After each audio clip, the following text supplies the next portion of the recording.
pessoal, como vocês estão? Hoje viemos falar sobre a minha coisa favorita do mundo, livros, e mais especificamente sobre os meus livros. Mas antes de começar, deixa eu me apresentar para quem caiu por aqui de paraquedas. Olá, eu sou a Malu Lira, tenho 14 anos e atualmente 15 livros escritos, com cada um deles com o objetivo de levar finanças para crianças e jovens de maneira simples, descomplicada e divertida. Eu sei que o hábito da leitura não faz parte da rotina de muita gente, mas para mim os livros sempre foram mágicos, porque eles são. Através deles nós ouvimos novas histórias, somos teletransportados para universos mágicos e podemos ainda entrar na cabeça de outras pessoas e aprender com os conhecimentos delas. E por causa de todo esse poder dos livros, a pequena Maluzinha sempre gostou de ler. E logo em breve ela também descobriria que ela iria amar escrever. E é sobre isso que a gente vai falar no vídeo de hoje. Como se iniciou tudo isso? Quais foram as inspirações por trás desses livros? Como foi o processo de escrita? Como continuei? Como finalizei? E muito mais. Vou compartilhar toda essa jornada pra vocês. Mas pera aí. Antes de começar o vídeo, não se esqueça de já se inscrever no canal, deixar o seu like e ativar o sininho de notificações pra não perder nenhum vídeo. Agora, bora lá começar. Eu quero contar pra vocês que cada um desses 15 livros ele surgiu com um propósito. Com o meu propósito de causar transformação através da educação financeira. E foi esse propósito que me motivou a continuar a escrever e a finalizar cada um desses projetos com todo o amor e dedicação que tinha no meu coração. Então, se eu tivesse que falar a origem de tudo, eu falaria que foi esse propósito que esteve à frente em todos os passos dessa jornada. Mas é claro que cada um desses livros teve uma jornada de escrita e uma jornada criativa diferente. E é sobre isso que a gente vai falar hoje. Então, bora lá começar com o mais velho da família, o Finanças para Crianças, a Lei da Mesada. Eu comecei a escrever ele com 10 anos e publiquei ele aos meus 11. E o principal objetivo dele era trazer essa introdução ao universo financeiro, de maneira simples e descomplicada, para ensinar as crianças desde sobre crenças financeiras, sobre orçamento familiar, até sobre o que era inflação, investimentos, como funcionava a nossa economia e como elas poderiam construir um futuro financeiro próspero a partir das suas atitudes do presente. Tenho que dizer, como a ideia do meu primeiro livro já estava amadurecendo há muito tempo dentro da minha cabeça, quando eu comecei a escrever eu já tinha uma noção do que eu queria que tivesse dentro dele. Eu lembro que durante a aula na escola eu ficava anotando uns post-its no meu caderno, capítulo 1, quero que tenha esse assunto, esse tema. Às vezes eu tinha alguma ideia solta, também anotava. E assim, quando eu chegava em casa, ou eu já começava a escrever, ou então gravava uns áudios para depois transcrever. E dessa forma o livro foi sendo criado, foi crescendo, com novas ideias sendo adicionadas. E hoje nós temos ele aqui, o Finanças para Crianças, a Lei da Mesada. E o principal objetivo dele sempre foi, além de trazer esses conteúdos essenciais para saber sobre o dinheiro, também trazer esse gostinho de quero mais pro leitor, sabe? Dele querer começar a pesquisar mais sobre esse universo, aprender mais sobre isso, mesmo depois de finalizar o livro, começar a procurar outras obras, a consumir mais conteúdos sobre esse assunto tão importante para a sua vida. E dessa forma, essa jornada em busca da educação financeira nunca acabasse e a transformação que essa jornada causa também nunca acabasse em sua vida. E podemos dizer que esse livro alcançou seu objetivo. Apenas no primeiro ano ele já vendeu 50 mil exemplares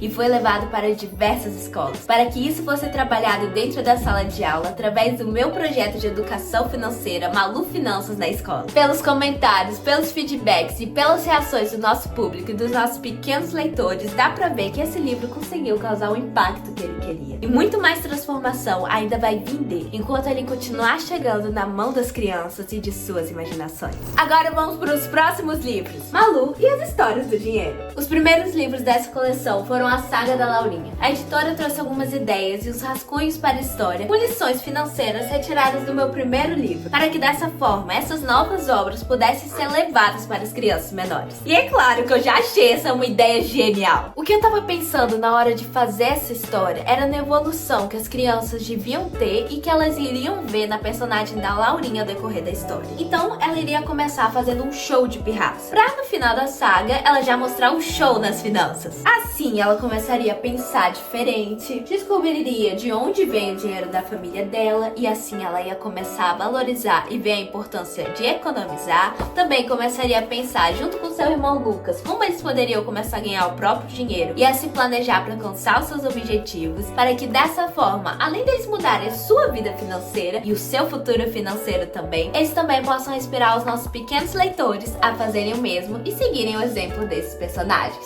Já as histórias de Ana Clara e o Cartão de Crédito Não Mágico e Carlinhos Quer Dinheiro, elas são feitas com essa ilustração diferente, também com um formato diferente de contar a história, porque elas são destinadas para as crianças que estão começando a ser alfabetizadas. Então você consegue ver que além de ter bastante ilustração, desenho, a gente tem bastante atividade para ela se incluir na história, para que assim ela possa se envolver na história e depois, com as lições que ela aprender, ela possa aplicar essas lições na prática e envolver isso na vida real. A gente também tem a presença de adesivos para que ela possa colar, começar a conectar a imagem com a palavra para ajudar nesse processo de alfabetização. Também tem as atividades para ela começar a refletir sobre o que ela precisa comprar, sobre o que ela quer comprar. Também temos um espaço para ela colorir, que colore o desenho do jeito que ela quiser, para que dessa forma ela possa realmente emergir cada vez mais dentro do conto. Eu tenho que dizer que foi bem divertido criar essas histórias, esses personagens, porque eu sempre acreditei que as histórias são a melhor maneira de ensinar. E agora, por meio desses novos livros infantis, que foram os primeiros que eu fui fazendo, a gente pode encantar as crianças nesse mundo, além do mundo financeiro, mas também no universo da leitura. Neste momento, vou apresentar para vocês o meu xodó, os Contos Milionários. Eles que trazem esse mágico mundo dos contos de fadas agora para o mágico mundo do dinheiro, onde os personagens que a gente já ama vão aprender a como alcançar o seu final feliz e rico para sempre. A primeira história dessa coleção a ser montada foi Os Três Porquinhos Investidores, e logo em seguida já veio a Cinderela Empreendedora. E uma curiosidade é que essas histórias não foram montadas para virarem livros logo de cara. No começo eram apenas vídeos que eu tava fazendo sobre essa brincadeira entre os contos de fadas e os contos milionários, e eu só ia postar na internet. Mas depois de uns anos, eu ainda tinha essas histórias na minha cabeça e eu vi o potencial que elas tinham para virar uma coleção e para que essas histórias pudessem virar livros e chegassem para encantar cada vez mais crianças e jovens por aí. E assim, depois disso, veio o João e o Pé da Riqueza, que foi o último a chegar a essa coleção, Pinóquio e as Crenças sobre o Dinheiro e Chapeuzinho no Vermelho, meu favorito. Eu sempre gostei muito de contos de fadas. Eu lembro que eu tinha um CD, um do filme da Cinderela e o outro da Branca de Neve, e eu ficava assistindo repetidas vezes lá em casa. Também tinha um livro que eu amava. Eu acho que era Chapeuzinho de Todas as Cores. Se eu achar, vou deixar aqui a capa pra vocês. E desde pequena eu gostava demais desse livro, que ele trazia versões diferentes da Chapeuzinho. A Chapeuzinho azul, a Chapeuzinho laranja, a Chapeuzinho roxa. E agora, crescida, eu já estava tendo a oportunidade de fazer a minha própria versão da Chapeuzinho, que poderia encantar diversas crianças ao redor do nosso Brasil e do nosso mundo também. Também estava tendo a oportunidade de trazer uma nova visão sobre esses contos de fadas e trazer novas lições com isso também. Eu tava tão animada de trazer esse projeto pra realidade, de tirar os contos milionários, apenas aqueles vídeos antigos que eu já tinha feito há séculos, e transformar eles em livros que poderiam inspirar as crianças a serem as protagonistas de suas próprias histórias e de colocarem o dinheiro no papel, não de vilão e também não de herói, mas sim como de um ajudante, para que elas, as heroínas da história, possam alcançar o seu final feliz e rico para sempre. Eu lembro que esses dois livros aqui, do Pinóquio e as Crenças sobre o Dinheiro e a Chapeuzinho no Vermelho, eu elaborei eles durante uma prova de ciências. Tinha acabado um pouco mais cedo, e daí na parte de trás da folha já comecei a planejar como seria a história, coloquei quais seriam os títulos, também que tinha colocado outros contos de fadas para ver qual deles se encaixaria melhor nesses primeiros livros dos contos milionários, até que esses dois entre as opções foram escolhidos. E uma curiosidade que muita gente não sabe é que esses belíssimos livros aqui não foram a primeira edição. Esse, por exemplo, foi a primeira edição dos Três Porquinhos Investidores. Acho que dá pra ver a diferença, né? Os livros eles foram reformulados para que eles pudessem se encaixar dentro do projeto de ensino e para que eles pudessem ser trabalhados da melhor forma possível dentro da sala de aula, para que os professores pudessem levar através da contação de histórias e da arte esse assunto tão importante de finanças para suas crianças. Inclusive, no final de cada livro a gente tem esse espaço aqui, onde você pode recortar e fazer o seu próprio teatro de sombras, que se você for parar pra ver, as ilustrações do livro são todas inspiradas nesse estilo de arte. Então, apesar de eu amar muito as ilustrações e o estilo de arte dos primeiros livrinhos, a gente teve que mudar, para que pudéssemos levar a educação financeira para cada vez mais crianças e jovens dentro das escolas. E uma outra curiosidade é que na primeira edição dos Contos Milionários, nós não tínhamos João e o Pé da Riqueza. Pelo contrário, nós tínhamos Xereta Holmes e o Mistério dos Monstrinhos do Orçamento. Sherlock Holmes não ganhou uma segunda edição ainda por 2 motivos. Para começar, Sherlock Holmes, a saga de contos investigativos a qual Sherlock se baseia, não ia combinar com toda a temática dos contos de fada que a gente estava trazendo nos outros livros da coleção. Além disso, a gente começou a enxergar o potencial que o Sherlock Holmes ele próprio tinha de virar uma saga, com ele desvendando diversos mistérios sobre o dinheiro e encantando as crianças um pouco mais velhas que iam começar a se interessar por esse processo de investigação e também iam começar agora a se interessar sobre educação financeira. Por isso, hoje já fiz toda a reescrita desse primeiro livro e estou produzindo os outros, para que dessa forma se possa estrear a saga de investigações de Sherlock Holmes. Mas como esse livro ia ficar para depois, ainda tá faltando mais um livro para fechar a coleção. E foi assim que surgiu João e o Pé da Riqueza. E apesar de hoje ser um dos meus livros favoritos, gostar demais da lição de moral que ele traz, eu tenho que dizer que quando me deram a ideia de fazer o conto que estava faltando sobre João e o Pé de Feijão, eu não fiquei muito animada. Calma, que eu posso explicar. Para começar, essa não era uma história que eu via muito quando pequena, então eu não tinha uma memória afetiva muito grande, ao contrário de todos os outros livros, que eram histórias que eu ouvia demais quando pequenina, e eu nunca gostei da lição de moral que a história trazia. O menino só consegue o seu final feliz porque A, ele desobedece a mãe ao vender a vaca por